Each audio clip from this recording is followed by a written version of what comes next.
Hey guys, Luke here, and welcome back to episode 18, season 2 of my Rugby League Live 3 West Tigers career mode.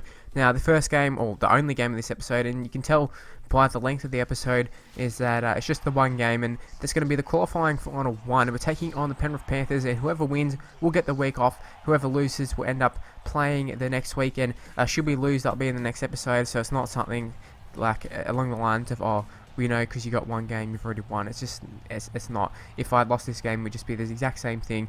And hopefully we can win this game. Obviously, Panthers are a pretty good side, but looking at their side, I don't really know who their 5'8" is. Maybe he's good, I don't know. But their side doesn't seem that good on paper, but obviously we know they're a pretty strong side, and that's not the best kickoff. That's not something that you want going into a finals game. And Seguiaro comes up with a big run here, and if you haven't realised, Chris Lawrence back into the side, but still missing James Tedesco. I think he'll be back for the next game, but Aaron Woods will be gone for the next few games, and that's disappointing. But Chris Lawrence hits a bit of a gap that takes around a few plays. Probably should have got a pass off to the Dally M winner, David Nofaluma, which is really, really funny there. But Martin Tapau just takes a run up, and he is held in tackle, and he wins us a penalty. Less than 10 minutes has gone, and we take a shot at the 2. Curtis Sirinen from not quite in front, but a little bit to the right, but a pretty easy sort of kick for him, a kicker of his standards. And that might seem funny because I don't know if Curtis Sirinen's actually kicked in real life, but on this game he's pretty darn good. And I believe I've seen that Cameron King's actually a pretty good kicker on this game or something as well, but we're going to go with Curtis Sirinen. He's going to be taking another shot at goal as Kevin O'Guama takes advantage of a scrum right there, and he just showed incredible pace there. He's in at the fullback position. We know Kevin O'Guama is a great player on the wing, and when you can get him more involved in that fullback position, he's even more deadly. We know he's a great player. Obviously Tedesco is a fullback, and he always will be a fullback as long as we can retain him, but Kevin O'Guama is not a bad backup, and Kitty Glyman comes up with a very big tackle there. Kitty Glyman, not usually playing for us, but we signed him from the Dragons, and the more physical tackle there, and he got us the ball there. Peter Wallace picks up an intercept there. That was a very, very poor final pass there, and we are going to be made to pay there. Nofaluma is chasing hard, and we're sort of just trying to cut off the angle in case they try to take it around. Last episode I talked about that. If you keep chasing, they don't do that. So, we wanted to put in a good effort there. Nofaluma, he's trying hard, and just couldn't get to him, obviously, but that was a very, very poor final pass. But I got to say, we've had a lot of good, there's been a lot of good signs this game. Obviously, we head into the finals in, dismal form. We lost a lot of games, on a bit of a losing streak, although we did beat the Titans, which sort of wrapped up the minor premiership. But apart from that game, and even then, we weren't very good in that game. We sort of limped into the finals, but thankfully here we've turned it on. The finals are a whole different animal, and speaking to some of the lads before the game and throughout the week in all their press conferences and stuff promoting the game, and that they pretty much just said that we've maybe got to be a bit complacent having such a big lead at the top of the ladder, and with the finals coming up, they've sort of had their head towards the finals more towards anything else, and weren't really thinking about the games and taking them as they come. And I think that might be indicated right here. As you can see, we've just been playing incredible this game. Apart from that intercept try from Peter Wallace, it's been all us really. There's not been too many highlights from the Panthers, and another sin bin, and I can't remember who it actually was, but they got sin binned, and obviously we take the shot from right in front. Gives us a 4-point lead at halftime, which is something I'm pretty comfortable with. You see, it is a packed out ANZ Stadium there.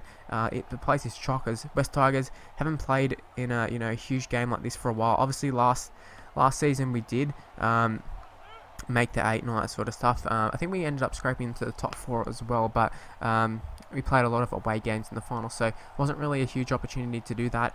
And then Alex Glenn races away and scores, and we didn't scrape into the top 4, that's right. We ended up beating the Dragons round 1, and Leichhardt was packed out then, but this top 4 clash against Panthers, both these sides don't get top 4 too often, so let alone Tigers getting first, so the fans expect big things there. Luke Brooks could have got a pass away. Kevin O'Guama was in support, and that would have sealed the game in my opinion. Now right here, see Panthers on the attack there. Kevin O'Guama coming across with a big tackle, hits him straight in the ribs just there, and that would have hurt that one, I think. And then Jamal Idris just flattened Nofaluma, just palms off Kevin O'Guama. Kevin O'Guama, he'll race in and he'll try and grab his legs very late on, but Jamal Idris, one of the best centers in this game, you might not realize that, but definitely is one of the best players in this game. He's got the size, the strength, and he's actually got pretty good speed in this game as well. Matt Moore, another one of the better fullbacks in this game as well. But take it around to Nguama. I was going to say Tedesco, but is Nguama still at fullback there? But we did bring him down eventually, and we're still holding on to that 4-point lead, but I'd say we're still playing pretty good. And Panthers starting to realise that they haven't got much time left and trying to force the issue rather than just wait for it to come to them.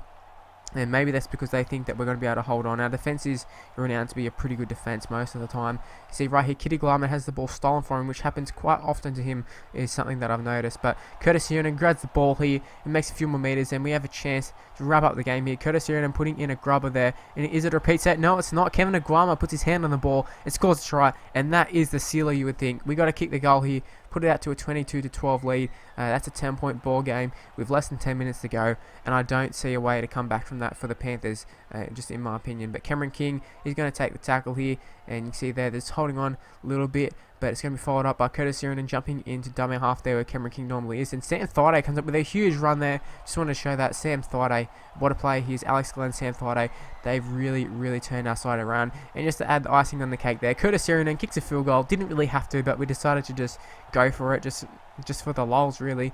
And you see the boys celebrating very well. Very excited. They got the week off, and I think that's something they've deserved this season. Obviously, minor premiers should get the week off.